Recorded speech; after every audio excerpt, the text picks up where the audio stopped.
Hello and welcome to FYI Weekly, your official source for City of Greensboro news and information. Do you like to scoot around downtown Greensboro? Beginning Sunday, March 1st, Bird will implement a new late-night safety measure for its e-scooter micromobility program. To prioritize rider safety, e-scooter speeds will be reduced from 15 miles per hour to 10 miles per hour between 1 and 2 a.m. During this time, riders will see an in-app notification at the start of their trip reminding them of the speed reduction. In addition, any rider starting service after 10 p.m. will be required to pass a Safe Start cognitive test. The device will remain locked for drivers who are unable to pass that test. Scoot safely. Greensboro gets its name from the famous Revolutionary hero Nathaniel Greene, but you could argue it's because of our trees. For the 35th consecutive year, the city has earned the Tree City USA Award in recognition of its commitment to sustainable urban forest management. Tree conservation ordinances, the city arborist, Arbor Day celebrations and recognitions, and ongoing support for the Neighborhoods community tree planting initiatives are just some of the reasons Greensboro makes the list. The North Carolina Forest Service and Arbor Day Foundation present the award annually. Creative Greensboro chose 10 local artists to showcase their work on the 11 digital kiosks located through downtown Greensboro.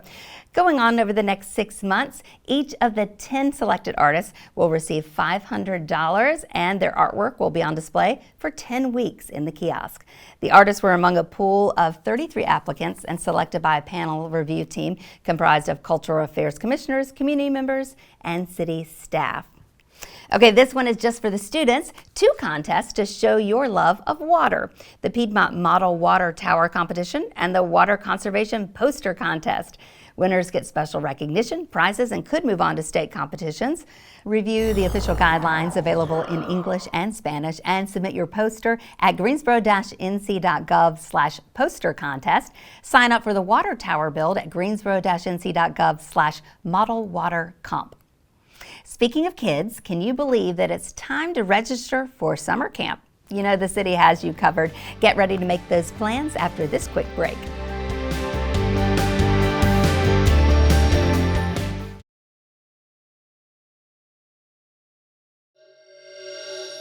It might not feel like it, but summer will be here before you know it. Yes, kids, the end of school is fast approaching, and parents, you're about to be on duty full time. Yes, how's camp sound right now, right? Jennifer Hayes, Community Engagement with Greensboro Parks and Recreation. Hello and welcome. Thank you for having me. So glad you're with us. Okay, so let's start with big lineup of camps this year, right? We have a lot of camps, food camps for all ages and abilities, and so we're really looking forward to the summer. Okay, let's start with the youngest. Yes. So what do you have for them? So for our recreation centers, we have our traditional recreation center camps that happen at 9 facilities, and those are for youth ages 5 to 12. So that's really going to be your very traditional camp experience where you're going to play games and go on field trips and do all the fun crafts, all the fun. Snacks. Yeah, oh yeah, snacks are like the best part. You have to have. What if they have nap time? Because that'd be great too. But no, it's really that traditional summer camp experience. It's really affordable. It's for ages 5 to 12, and it's $100 a week, and that does include all the field trips as well. That's amazing. Okay, so let's talk about teens and tweens. They're a harder group to reach. They are. You know, it's like, it's that age where you're like, do I leave them at home or do I want them doing something? And we've got great opportunity for them. We've actually our 3rd summer of having the teen experience at Call Clue. So that is again for 12 to 15-year-olds. So it's really filling that gap of, oh, I don't know if I want my teen to stay at home alone, but I really want something really cool for them to do. And so it really is kind of a traditional summer camp experience, but for older kids. Yeah. They're going to go on those field trips. They're going to do those different activities. They're going to have the snacks. They're going to do all that stuff, but it's going to be in an environment with other teens their age. And the experience at Call Clue is a really great facility. It's a STEAM-focused facility. So it's a great opportunity to get them out there and engaged during the summer, not just sitting at home in front of the TV. Yeah, and I have bigger kids, and I find that they still love to play. They just don't want to play next to a 5-year-old. Correct, absolutely. They need their own peers around them. So. Absolutely. Service learning opportunities? Yes, so we have service learning opportunities. We have the service learning camp through the Greensboro Youth Council. You can earn up to 50 hours of service learning, which is really amazing to be able to do during the summer. That is a 2-week program, and it's $80 for the 2 weeks, and they learn about just all sorts of different things happening in Greensboro. They go out to different nonprofits. They learn about sort of challenges facing us here in our community, from poverty to individuals experiencing homelessness to individuals that might be aging and need some additional assistance. And then they work on a project during that process as well. That could lead to service learning throughout the school year Absolutely. or a job maybe even. Absolutely. We also have our counselor and training program, which is a really popular program where you go work at those recreation center camps. And so those are really a great way to also learn this, earn those service learning hours as well. And then if you have a teen who's really adventurous, we've got our teen extreme camp, which happens out at Lake Higgins. And so that's for ages 13 to 15. And they're going to go out and they're going to go kayaking, they're going to go hiking, they're going to go rock climbing.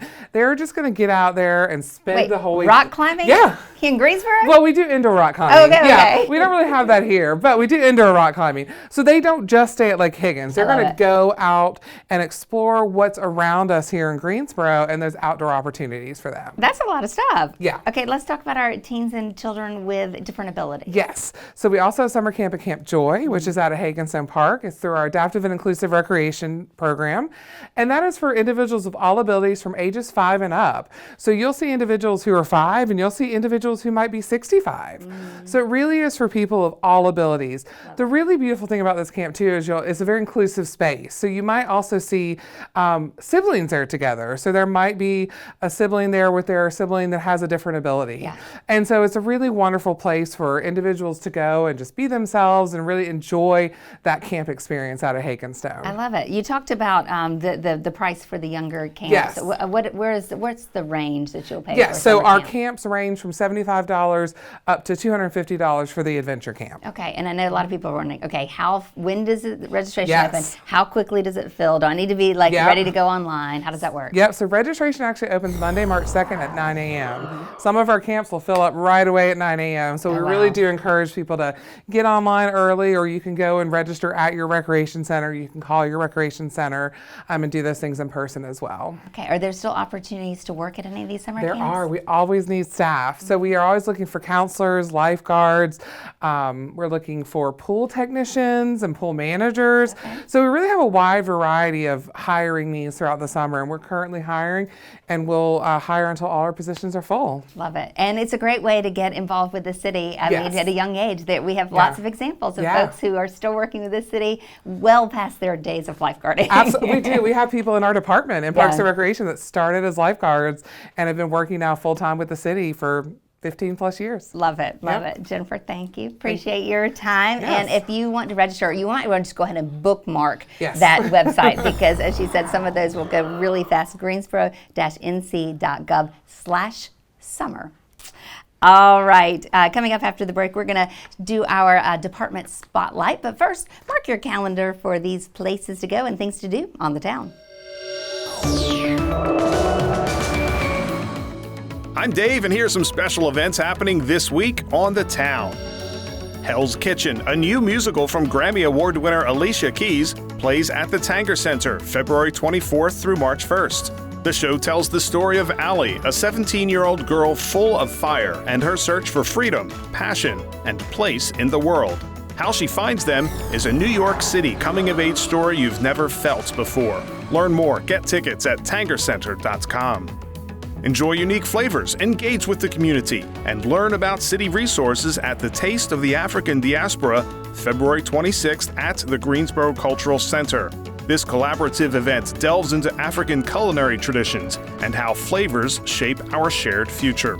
Connect with chefs, storytellers, and artists exploring food's role in culture and community. Register at greensboro-nc.gov. The New Edition Way Tour stops at the First Horizon Coliseum February 26th. This celebration of legacy, soul, and the soundtrack of generations brings together New Edition, Boyz II Men, and Toni Braxton. Enjoy this once-in-a-lifetime opportunity to see these legendary artists performing together in one dynamic 360-degree view for an up-close and immersive experience. Get tickets at gsocomplex.com.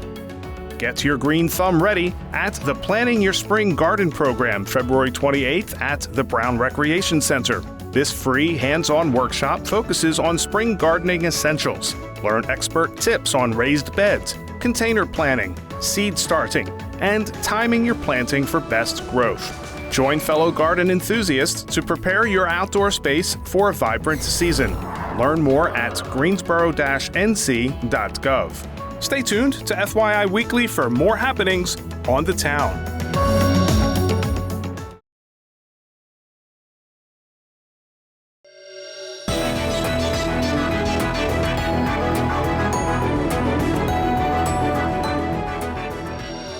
Welcome back. Drive, or better yet, stroll through College Hill, Dunleith, and Fisher Park, and you'll be stepping back in time.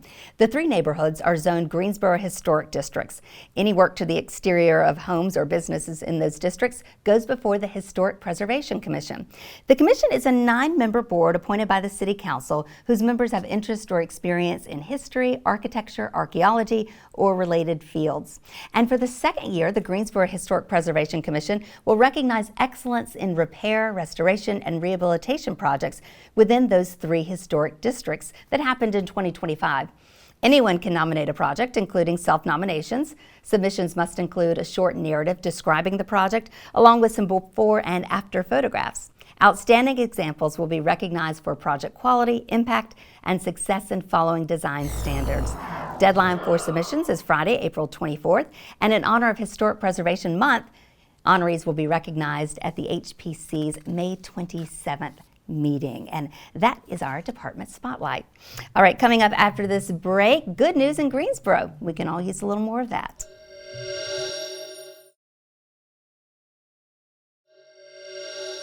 Almost done here, but before we go, we want to leave you with some good news, reminders of people and the places that make our city great. And today we're shouting out our friends and neighbors at Magnolia House, nominated for inclusion on the National Register of Historic Places. Built in 1889, the Magnolia House was one of 14 businesses in the city listed in the Green Book, a guide to safe places for Black travelers during the Jim Crow era. The Magnolia House now operates as a hotel, restaurant, and event venue. Greensboro City Council recently submitted the venue's nomination to the North Carolina National Registry Advisory Committee. If approved, the Magnolia House would join 43 Greensboro properties, 13 districts, and 3 National Historic Landmarks with that designation. Way to go, GSO. Well, that concludes this edition of FYI Weekly, but you can easily stay connected to the latest city news, linking to us on Facebook, Twitter, Blue Sky, and Instagram. Alexa users can subscribe to our 5-minute flash briefings. They also air on 90.1 FM, 100.7 FM, and 90.5 FM. Be sure to download both weekly podcasts, Talk City Greensboro and Talk City in Espanol. Plus, GTN is streaming on Cablecast. For all of us here at the City of Greensboro, thank you for watching. We'll see you next time.